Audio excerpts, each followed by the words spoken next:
Many years ago, when I was at Berkeley, I had the good fortune to have an exceptionally good British history teacher. Absolutely charming man who really made history come alive, which is probably why I remember much of what he taught me. One of the things I remember that he taught during his class, which focused on Britain from the Industrial Revolution through World War I, was the fact that the Industrial Revolution simply petered out in England. It just kind of stopped. And what he said was that the British workers simply seemed to be content at a certain point. They no longer had the drive to work harder or innovate more. I've thought about this a lot. It seems to me to be a construct of the class system in England.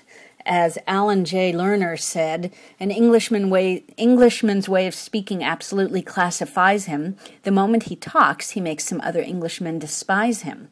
When you have a class structure that's like that, even if you are making money, you don't have anywhere to go with it. You cannot cross those cultural barriers easily.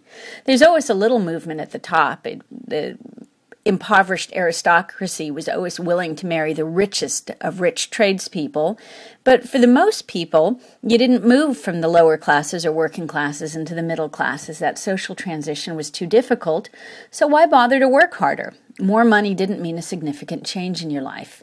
That, of course, is not the case in America, where more money means very significant changes in your life. Every neighborhood welcomes the guy who moves in and raises your property values for you. One of the best museums I ever went to was the Tenement Museum in the Lower East Side of New York, which showed the abysmal poverty in which people lived during the end of the 19th and beginning of the 20th centuries, but census rolls showed that for almost all of the residents there, their children and grandchildren went on to live in the suburbs and upper-class communities. So social mobility is important, and it's especially important when you look at socialism, because socialism limits what people can get.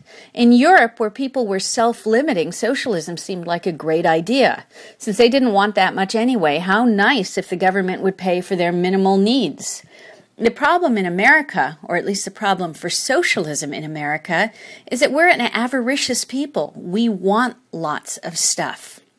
My question, and it's one that goes in the companion post to this video, is whether the Democratic Party and changing economic situations in the world have steadily been limiting our desires and are making us more amenable to the notion of socialism, which gives everybody a little bit instead of making for a fluid society in which everybody has the possibility, not the promise, but the possibility to get a lot.